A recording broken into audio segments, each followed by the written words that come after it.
देवाची ये द्वारी कीर्तनाची वारी. नमस्कार मंडळी, देवाची ये द्वारी कीर्तनाची वारी या भक्ती जागरामध्ये आपलं सगळ्यांचं मनापासून स्वागत. ज्ञानदेवे रचिला पाया तुका झालासे कळस. महाराष्ट्राच्या संत परंपरेमध्ये संत तुकाराम महाराजांचा अतिशय महत्त्वाचा वाटा आहे. त्यांच्याच एका अभंगाचं निरूपण करतायत युवा कीर्तनकार हरिभक्तपरायण सौरभ महाराज जाधव. राम कृष्ण हरी. जय जय राम कृष्ण हरी. हरी जय जय राम कृष्ण जय जय राम कृष्ण हरी. हरी जय जय राम कृष्ण हरी. जय जय राम कृष्ण हरी.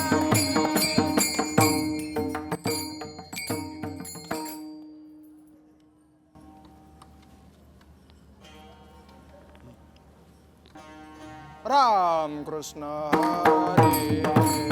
जय राम हरी. जय जय राम कृष्ण हरी. जय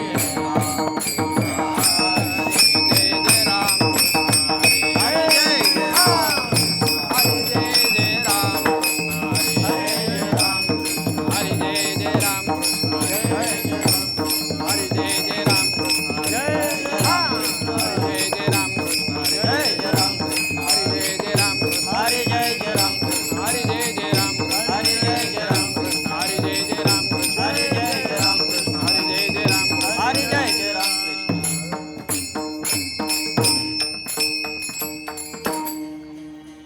सकळ गुण संपन्न. सकळ गुण संपन्न. सकळ गुण संपन्न. सकळ गुण संपन्न. सकळ गुण संपन्न. सकळ गुण संपन्न. सकळ गुण संपन्न. सकळ गुण संपन्न. एक भगवंत एक देवाचे लक्षण. ताची जाण. देवा देवाचे लक्षण. वरकड कोठे काही. वा वा. काही वरकड कोठे काही. हे देवाचे लक्षण. हे देवाचे लक्षण. वरकड कोठे काही. वरकड कोठे काही. एक आहे अरे वा. एक नाही. एक आहे एक नाही. एक आहे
सकळ गुण संपन्न एक देवाचे लक्षण वरकड कोठे काही एक आहे एक नाही षडगुण ऐश्वर्य संपन्न एक भगवंतचे जाण वरकड कोठे काही एक आहे एक नाही तुका म्हणे जे जे बोला ते ते साजे या विठ्ठला वरकड कोठे काही एक आहे एक नाही बोला सगळेजण विठ्ठल विठाला विठाला विठाला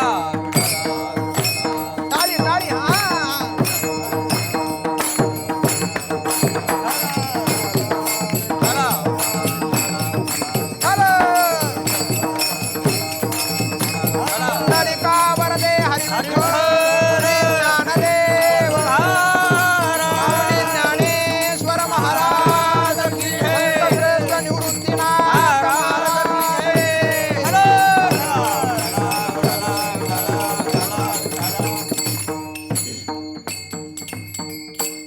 गणादितं भूतगणादि सेवितं कपित्यजं फलचारु भक्षणम् उमासुत शोक विनाशकारकं नमामि विघ्नेश्वर पाद पंकजं नमिला गणपती माऊली सारजा आता गुरुराया दंडवत सेवे लागे सेवक झालो तुमच्या लागलो निज चरणा अहो स्वामी तुकया देवा यावरी न करावा अभेर विवेकाने जाणे सुघटित समाजा टिकविले महासिद्धांताचे गुढ रसिकत्व उकलिले लस तरसे तरू तरविला श्री भागवत तरू तया ज्ञानेशा ते विमल मतीने वंदन करू नमो ज्ञानेश्वरा नमो ज्ञानेश्वरा नमो ज्ञानेश्वरा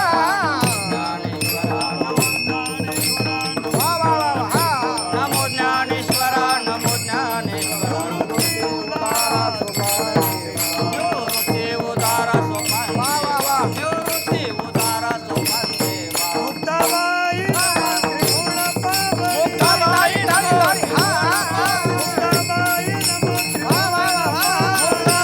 नमो त्रिभुवन पावनी जय जननी देवाची जय जननी देवाची जय जननी देवाची नमो ज्ञानेश्वरा निवृत्ती उदारा सोपान देवा मुक्ताबाई नमो त्रिभुवन पावन आद्यत्रय जननी देवाचे वचन ऐका कमळापती माझी रंकाची विनंती कर जोडितो कथे काळी आपण असावे जवळे विठ्ठल हला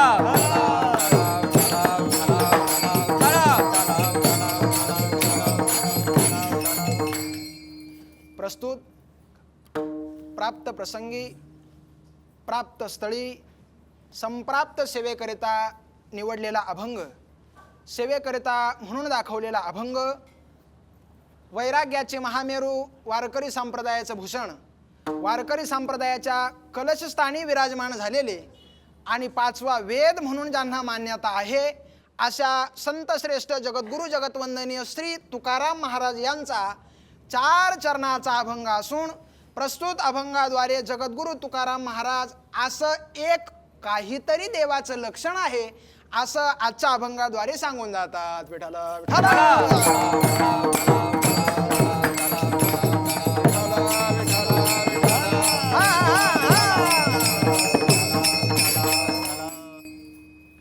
जगद्गुरु तुकोबराय आजच्या अभंगाद्वारे देव कसा आहे देवाचं रूप कसं आहे देवाचे गुण कसे आहे नव्हे नव्हे अनंत रूपांनी आणि अनंत गुणांनी भरलेला देव आहे हे एक देवाचं लक्षण आहे म्हणजे आजच्या अभंगातून जगद्गुरु संत श्रेष्ठ श्री तुकाराम महाराज देवाच्या लक्षणाचं वर्णन करू जात आहे बघा माय बाप हो जगद्गुरु तुकाराम महाराज देवाच्या लक्षणाचं वर्णन करतात काय म्हणतात तुकाराम महाराज सकळ गुण संपन्न भगवान परमात्मा सकळ गुण संपन्न आहे देव सकळ गुण संपन्न नाही म्हणजे सकळ गुणांनी संपन्न असणं हे एक देवाचं काय आहे लक्षण आहे सकळ गुण संपन्न हे तो देवाचे लक्षण हे देवाचं काय आहे लक्षण आहे तुकाराम महाराज सांगतात तुका म्हणे जे जे बोला ते ते साजे या विठ्ठला असं पांडुरंगाला सगळं साजे समजत असा अभंगाचा सरळ एवं धावता सुटसुटीत भावार्थ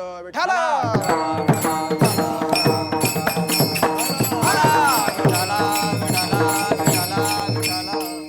जगद्गुरु तुकाराम महाराज आजच्या अभंगाद्वारे देवाच्या लक्षणाचं वर्णन करू जातात जरा चिंतन बारकाईने ऐका. वर्णन कुणी कुणाचं करावं याला फार मोठं शास्त्र आहे बघा. कुणाचंही वर्णन कुणीही करू शकत नाही. तुम्ही दडपण घेऊ नका बघा, बोला. कुणाचंही वर्णन कुणीही करू शकत नाही. मग समजा प्रधानमंत्र्याचं जर वर्णन करायचं असेल तर प्रधानमंत्र्याचं वर्णन जर एखाद्या चहा पिऊ पिऊ पेदरू झालेल्या माणसानं केलं तर चालेल का? मला सांगा तुम्ही. प्रधानमंत्र्याचं वर्णन करायचं आहे त्याच्याकरता कोण लागल? प्रधानमंत्रीच पाहिजे. त्यानं काय काय केलं, किती किती कष्ट घेतले, तोच पाहिजे. संभाजीराजांचं आपल्याला वर्णन करायचं आहे. सुरांचं वर्णन जर करायचं असेल तर सुराचं वर्णन करायला कोण पाहिजे? बोला बोला. सूर पाहिजे बघा.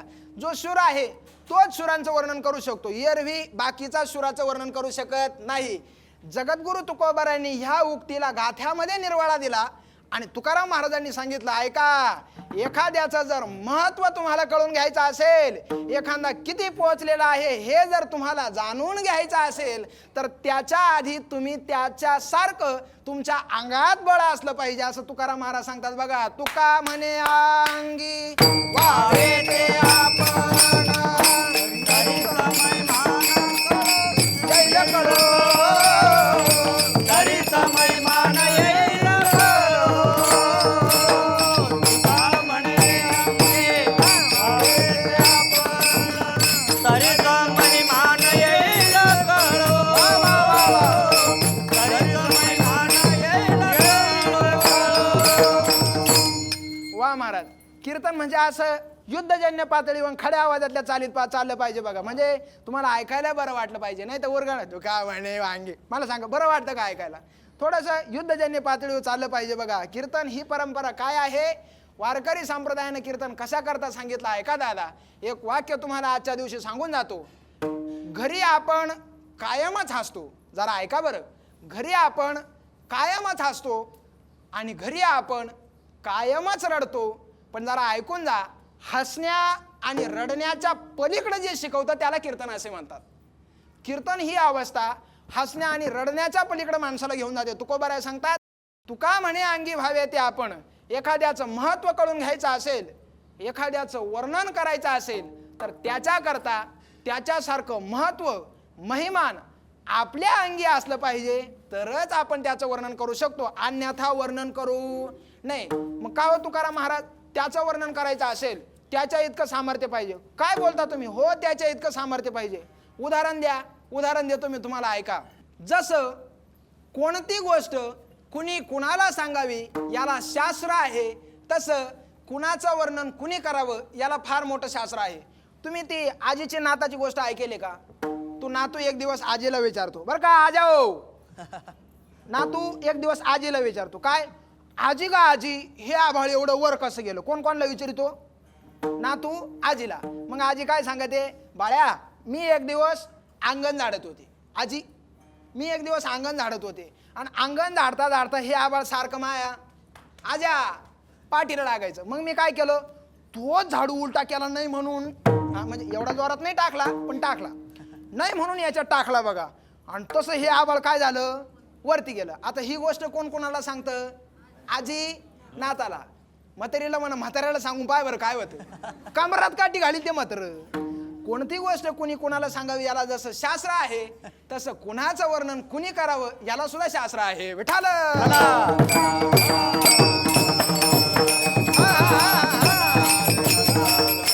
तुकाराम महाराज, तुम्ही देवाचं वर्णन करू राहिले. मग देवा इतकं सामर्थ्य तुमच्यात आहे का? जर सामर्थ्य असेल तरच तुम्ही बोला. तुकोबारायाचं सामर्थ्य काय आहे? आपल्यासारख्या अज्ञानींनी त्या भानगडीत न पडलेलंच बरं दादा. का बरं? तुकोबारायाचं सामान्य, तुकाराम महाराज म्हणजे काय आपल्या पंचायतीचे मेंबर नव्हते महाराज. तुकाराम महाराजांचं सामर्थ्य विचारू नका दादा.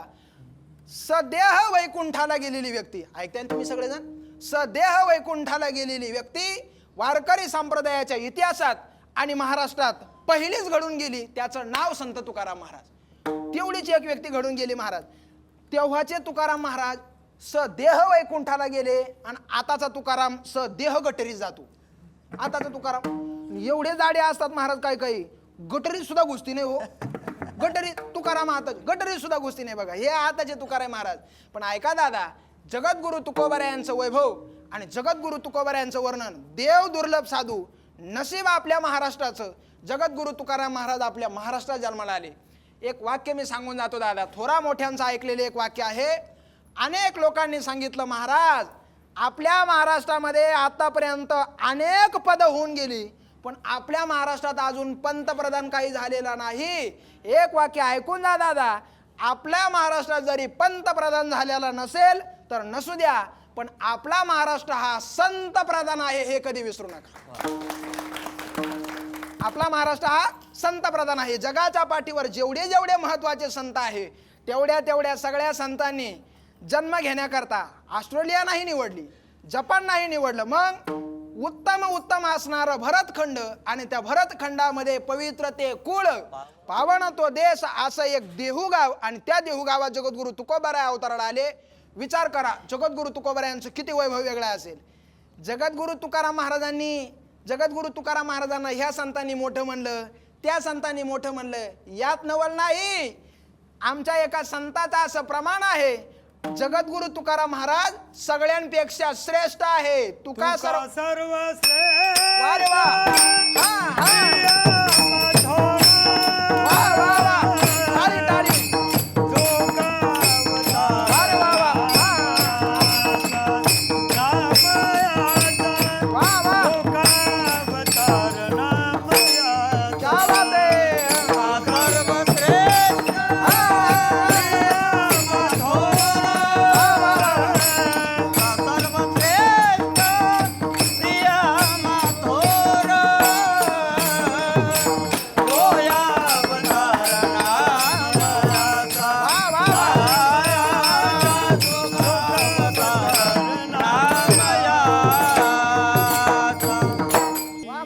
वारकरी माणसाचा नादच करायचा नाही महाराज. वारकऱ्याचं वैभवच वेगळं असतं बघा.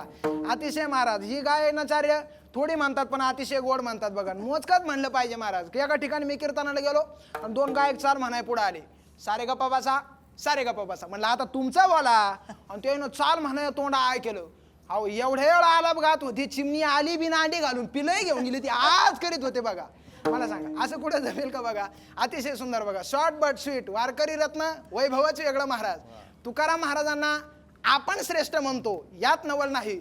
सगळ्या संतांमध्ये तुका सर्वात श्रेष्ठ, प्रियामा थोर, आणि जो का अवतार नामयाचा तुकोबरायांना सगळ्या संतांनी श्रेष्ठ म्हणलं. एवढे तुकाराम महाराज मोठे. पुढे आहे का अजून किती तुकाराम महाराज मोठे. जगामध्ये आतापर्यंत तुम्ही किती वेद ऐकले? 4 वेद ऐकले बघा, पण 5वा सुद्धा वेद आजच्या दिवशी ऐकून जा. जगामध्ये ऋग्वेद, यजुर्वेद, सामवेद आणि अथर्ववेद ही 4 वेदाची संकल्पना ऐकून गेल्यात, पण वारकरी संप्रदायामध्ये आमचे 5वे वेद तुकोबाराय होऊन गेले. हे कधी विसरू नका, हे कधी विसरू नका. अजून आमच्या तुकोबारायाचं महत्व काय ऐका दादा. आधीच्या काळामध्ये स्त्रीला लोक एवढं मानाचं स्थान देत नव्हते, स्त्रीला एवढा महत्वाचा अधिकार देत नव्हते. स्त्रियांना फक्त आपलं चुला आणि मूल भात उपसायच्यात कामाला लावायचे लोक, फक्त बाह्यांना एवढा अधिकार नव्हता. पण जेव्हा तुकोबाराय नावाचं रसायन जन्माला आलं, जरा काळजीपूर्वक चिंतन ऐका. जेव्हा तुकोबाराय नावाचं रसायन जन्माला आलं, ज्ञानोबारायांनी वारकरी संप्रदायाचा पाया रचला. जरा ऐका बरं, ज्ञानोबारायांनी वारकरी संप्रदायाचा पाया रचला, नामदेव महाराजांनी वारकरी संप्रदायाचा आवार रचला, जनार्दनी एकनाथ खांब दिला भागवत, एकनाथ महाराजांनी खांबाची उभारणी केली, आणि तुका झालासे कळस. तुकाराम महाराज त्याच्यावरती कळस झाले, पण ह्याच तुकाराम महाराजांमुळे त्या कळसाच्या वर शिवर बंगल्याच्या बहिणाबाई फडकायला लागले. हे स्थान तुकोबारायांनी दिलं, हे स्त्रीला स्थान फक्त तुकोबारायांनी दिलं दादा. आणि मला सांगा, एवढे मोठे असणारे तुकाराम महाराज, एवढे मोठे असणारे तुकाराम महाराज किती मोठे एका प्रमाणात ऐकायचं का तुम्हाला? केवढे किती मोठे तुकाराम महाराज. महाराज सांगतात बघा, अनुरेणू या थो कडा, अनुरेणू या थो कडा, अनुरेणू या थो टाळी, टाळी, हा.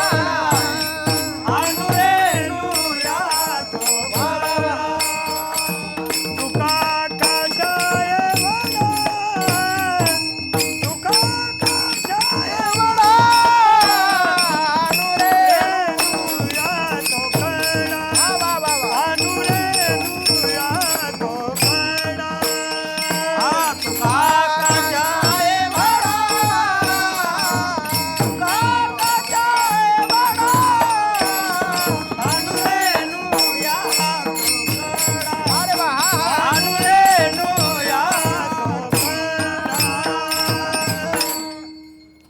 भाषा एवढे जे तुकाराम महाराज आहे ते तुकाराम महाराज देवाच्या लक्षणाचं वर्णन काय करू शकत नाही. महाराज तुम्ही जे सांगितलं ते आम्हाला पटलं.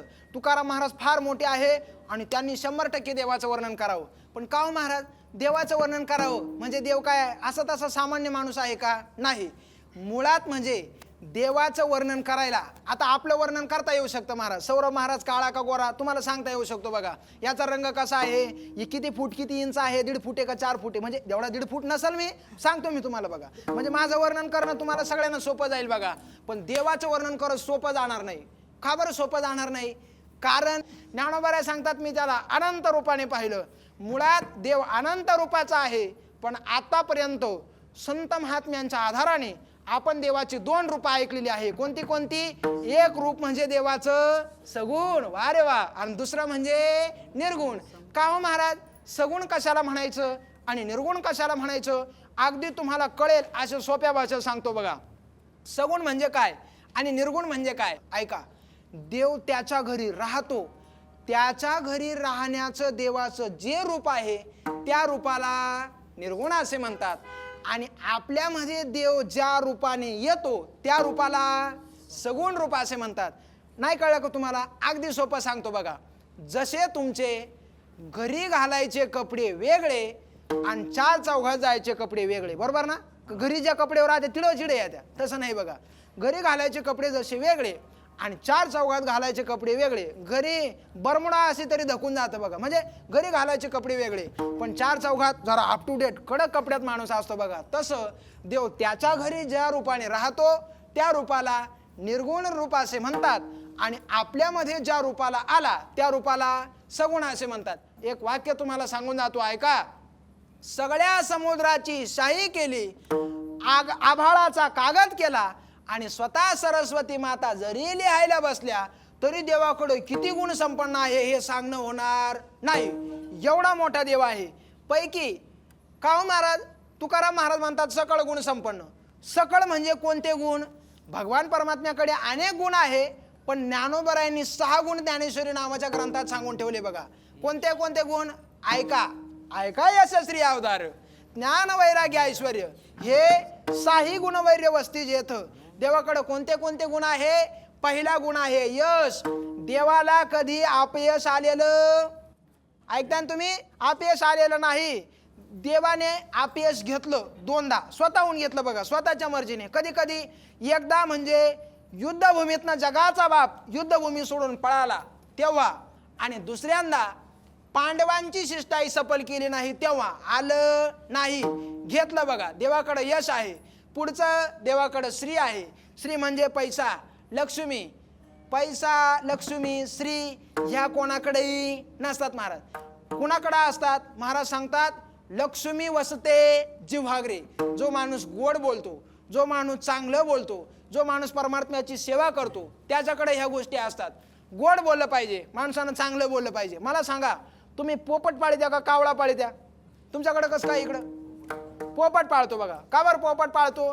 तुकाराम महाराज सांगतात पोपट गोड बोलतो तर तो पोपट माणसाच्या अंगा खांद्यावर खेळतो. मजुरा उत्तरी रावा खेळे उरावरी. पोपट गोड बोलतो, अंगा खांद्यावर खेळतो, आणि कावळा कावकाव करतो. लोक त्याला घरावर सुद्धा बसून देत नाही. का बरं? कावळा कावकाव करतो म्हणून. भगवान परमात्म्याची जगाची लक्ष्मी कायम देवाचे पाय दाबत बसले महाराज. भगवान जग जिची इच्छा करतो माझ्याकडे पैसा यावा, माझ्याकडे पैसा यावा, पण त्या लक्ष्मी माता जगाच्या बापाचे पाय दाबत आहे. म्हणजे देवाकडे काय आहे? श्री. पुढचं ऐका. यश, श्री आणि औदार्य. देवाकडे औदार्य आहे महाराज. किती औदार्य? ज्ञानोबारायांनी पुन्हा एक उभी जन्माला घातली. तुझे औदार्य जाणो स्वतंत्र, देताना म्हणसी पात्र पात्र, पै कैवल्य ऐसे पवित्र वैर्या दिधले. एक प्रसंग तुम्हाला सांगून जाईल दादा. देवाचं औदार्य किती आहे जरा जीवाचे कान करून ऐका. आणि खरं म्हटलं तर कीर्तनात महत्वाचंच ऐकलं पाहिजे बघा. जगाच्या पाठीवर एक महत्वाचं आणि चांगलं ऐकायचं व्यासपीठ जर कोणता असेल तर ते कीर्तन आहे. विठ्ठल विठ्ठल.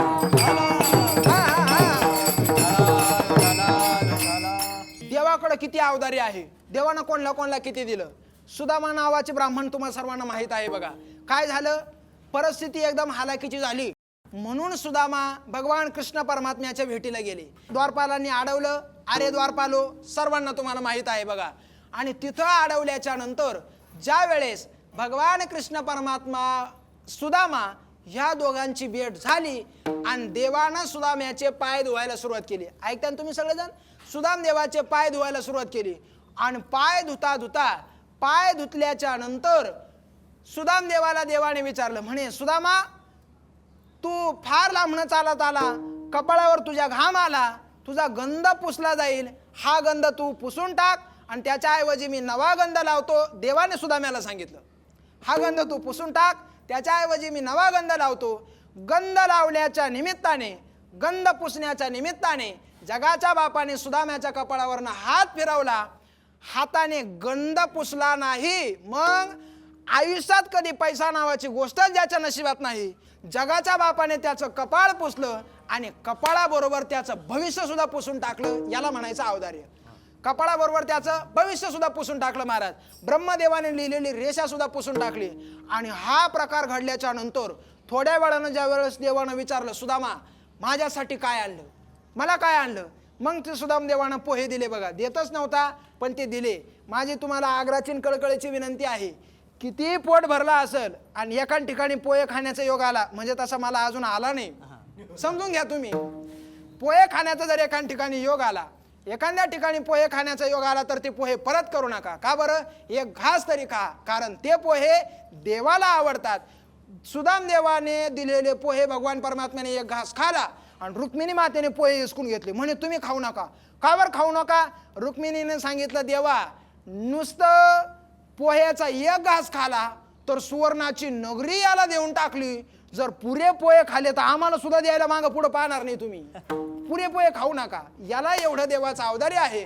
देवाकडे औदार्य आहे, ज्ञान आहे, फार ज्ञानी आहे. ज्ञान आहे, वैराग्य आहे आणि ऐश्वर्य आहे. एवढा ज्ञानी असलेला देव, देवाने हे 6 गुण सुद्धा त्याच्याकडे ठेवले नाही. मग एक एक गुण एक एक भक्तांना वाटून दिला. यशे थोरविला मारुती, बिभीषण केला लंकापती, औदार्य देवनी करणा हाती कीर्ती दिगंती मिरविली, उपदेशिला चतुरानन, ऐश्वर्य वाढविला अर्जुन, वैराग्य सुखाते बुधून, ब्रह्म सनातन पाविला. एवढा देवा औदार्य आहे. पण ह्या देवाकडं सगळं आहे, पण बाकीच्या देवांकडे एक आहे तर एक नाही. महाराज अभंगाच्या 2ऱ्या चरणात सांगतात, वरकड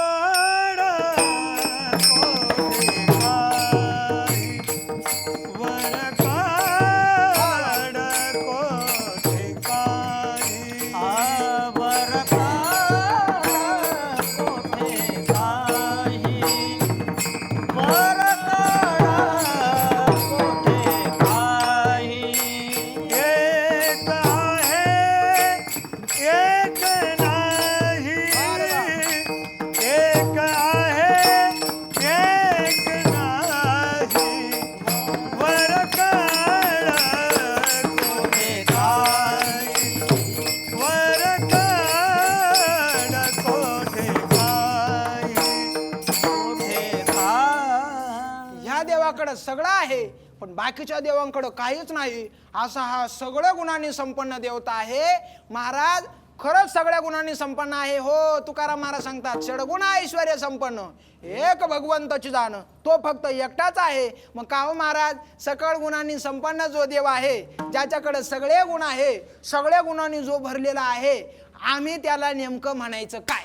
आम्ही त्याला काय नावानं हाक मारायची? पोरगा जर असं तर आपण हाक मारतो, पिंट्या, पप्या, बाळ्या, गोट्या, सोन्या, नाण्या, इकडे पोराला आपण हाक मारतो. पण ह्या देवाला आम्ही काय म्हणायचं?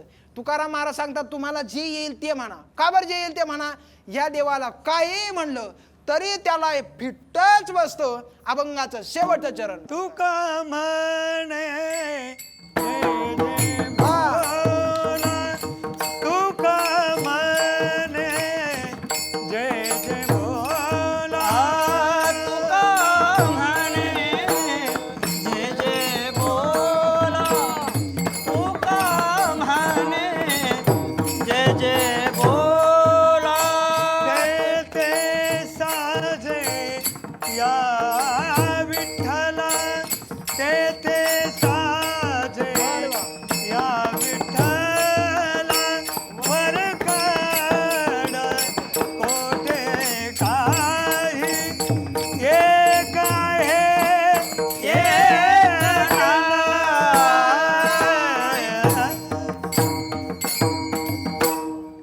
काही म्हणा, चोर म्हणा, भामटा म्हणा, लबाड म्हणा, याच्या पुढे ऐका, पंढरीच्या पांडुरंगाला भूत जरी म्हणलं, पाहिलं का तुम्ही, भूत जरी म्हटलं तरी सुद्धा याला साजेशच बसतं. काय, पंढरीचे भूत मोठे, याला भूत सुद्धा म्हटलं बघा, याला काही म्हणा ते याला साजेसच ठरतं, असं तुकोबारायाच्या अभंगाद्वारे सांगून जातात.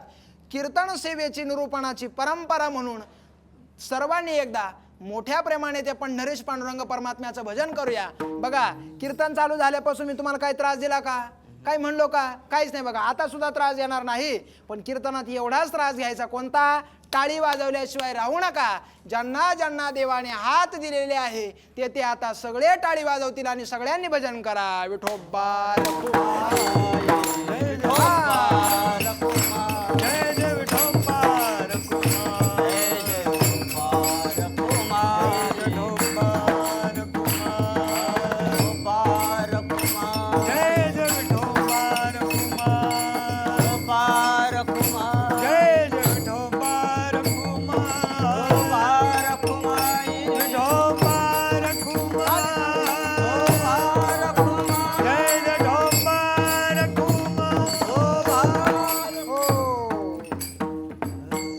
तुका म्हणे जे जे बोला ते ते साचे या विठ्ठला. माय बाप हो, महाराष्ट्र ही अशी भूमी आहे, वेगवेगळी संत महात्मे या महाराष्ट्रामध्ये जन्माला येऊन गेले. ज्ञानोबराय तुकोबाराय या महाराष्ट्रामध्ये जन्माला येऊन गेले. म्हणून माझी तुम्हाला सर्वांना कळकळीची आणि आग्रहाची विनंती आहे, महाराष्ट्रात जो माणूस जन्माला आला त्या माणसाने ज्ञानोबराय तुकोबारायांना कधी विसरून चालणार नाही. ज्ञानोबराय तुकोबारायांच्या आपल्यावरती अगणित उपकार आहे आणि असंख्य उपकार असणाऱ्या माझ्या ज्ञानोबरायांना आणि तुकोबारायांना कधीच विसरू नका. ही आपली फार मोठी देवता आहे, ह्या देवतांचं वैभव आपण जपलं पाहिजे. खरं म्हटलं तर दादा, एवढा सुंदर आपला महाराष्ट्र आहे, एवढा गोड आपला महाराष्ट्र आहे, फार मोठी मोठी रत्न आपल्या महाराष्ट्रात जन्माला येऊन गेले. शिवाजी, संभाजी, शाहू फुले, आंबेडकर यांच्या बरोबर ज्ञानोबराय तुकोबाराय सारखी संत रत्न आपल्याच महाराष्ट्रात घडून गेली. याचा अभिमान आपण बाळगला पाहिजे आणि कीर्तीच्या दिशेने पुढे चाललं पाहिजे. आतापर्यंत अनेक कीर्तनं तुम्ही ऐकली, याही पुढे अनेक चिंतनं तुम्ही श्रवण करणार आहात.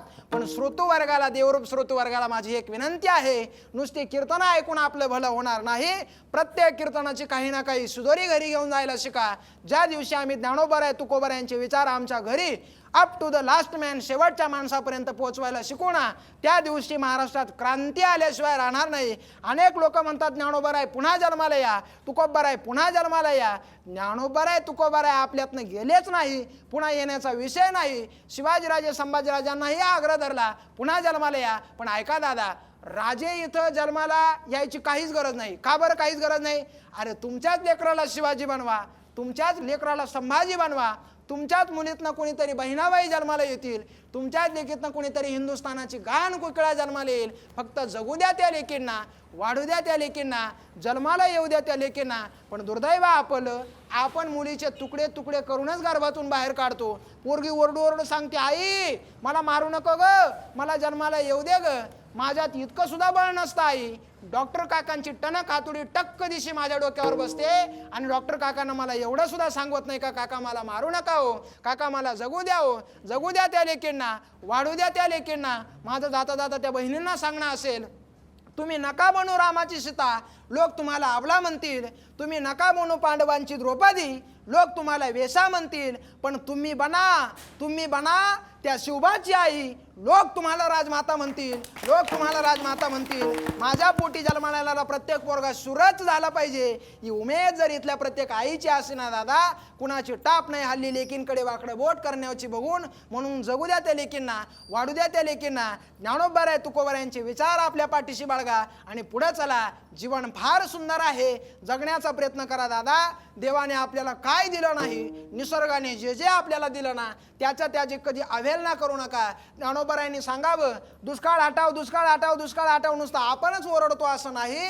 750 वर्षापूर्वी माझ्या माऊलींनी याकरता उभी टाकून दिली. बाबा हो, जर दुष्काळ घालवायचा असेल तर एक गोष्ट लक्षात असू द्या, नगरेची रचावी, जलाशय निर्मावी आणि महावने लावावी नानाविध. नगरे रचवायची असेल तर जलाशय निर्माण करा आणि नुसती झाडं लावा, नुसती झाडं लावा, पाणी पडल्याशिवाय राहणार नाही. हे 750 वर्षापूर्वी माऊलींनी सांगावं, पण आपल्याला दादा कळत नाही. हे फार मोठं दुर्दैव आहे. महाराष्ट्रावर सध्या दुष्काळाचं फार मोठं सावट आहे. या दुष्काळातनं जर बाहेर निघायचं असेल तर त्याकरता जलक्रांती करा. पाण्याचा प्रत्येक थेंब जिरवायला शिका. पाणी फार अमूल्य आहे, म्हणून एक गोष्ट ऐकून जा. पाणी एवढं अमूल्य आहे म्हणून पाणी पाजायचं झालं तर तहानलेल्या व्याकुळलेल्या माणसाला पाणी पाजा. गुटखा खाणाऱ्याला पाणी पाजू नका. 1 ग्लास पाणी पिऊन 2 ग्लास पाण्याच्या जर गुळण्या करत असेल तर हे आमच्या देशाचं नुकसान आहे. 2 ग्लास पाणी सुद्धा वाया जाऊ देऊ नका. ही संपत्ती आपण जपा, ही तुम्हा सर्वांना कळकळीची विनंती करेन. सुंदर असा महाराष्ट्र आपण त्या जन्माला आलो. आपल्या महाराष्ट्राचं वैभव छातीशी बाळगा आणि ज्ञानोबराय तुकोबराय सारख्या संतांचे विचार छातीशी घ्या. निश्चित आपलं कल्याण झाल्याशिवाय राहणार नाही. काय म्हणून आपण मागं हटायचं? अजिबात मागं सरू नका. देश सेवेचा धडा, संत सेवेचा धडा, मातृपितृ सेवेचा धडा आतापर्यंत कीर्तनकार समाजाला देत आले, इथून पुढे सुद्धा देणार आहे. फक्त आम्ही किती घेतो हे फार महत्त्वाची गोष्ट आहे. म्हणून सगळ्यांनी संत सेवा करा, संत सेवेचे धडे जीवनामध्ये घ्या, हीच तुम्हाला कळकळीची विनंती करतो आणि झालेले कीर्तन रूपी सेवा या ठिकाणी प्रभूचरणी अर्पण करतो. ज्ञानेश्वर माऊली ज्ञानेश्वर माऊली ज्ञानेश्वर माऊली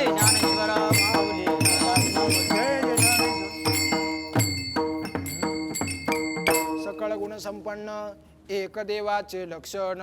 वरकड कोठे काही एक आहे एक नाही. षडगुण ऐश्वर्य संपन्न एक भगवंतची जाण. तुका म्हणे जे जे बोला ते ते साचे या विठ्ठला. जगद्गुरु तुकाराम महाराज सांगतात, या पंढरीच्या पांडुरंगाला तुम्ही काहीही म्हणा ते सुद्धा याला साजेसं बसतं, ते सुद्धा याला परफेक्ट ठरतं.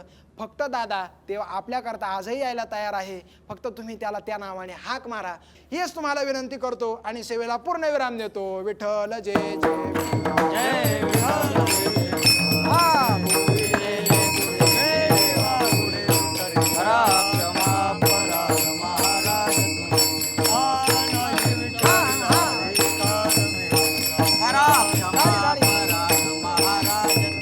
तुका म्हणे ज्ञानेश्वर कृपया पेकिंकर. ज्ञानदेव तुकाराम, ज्ञानदेव तुकाराम, ज्ञानदेव तुकाराम, तुकाराम. पुंडलिका वरदे हरिविठ्ठल श्री ज्ञानदेव तुकाराम. पंढरीनाथ भगवान की, माऊली ज्ञानेश्वर महाराज की, जगद्गुरु तुकाराम महाराज की, सबके माता पिता की, आज के आनंद की, बोलो रे भाई सब संतन की.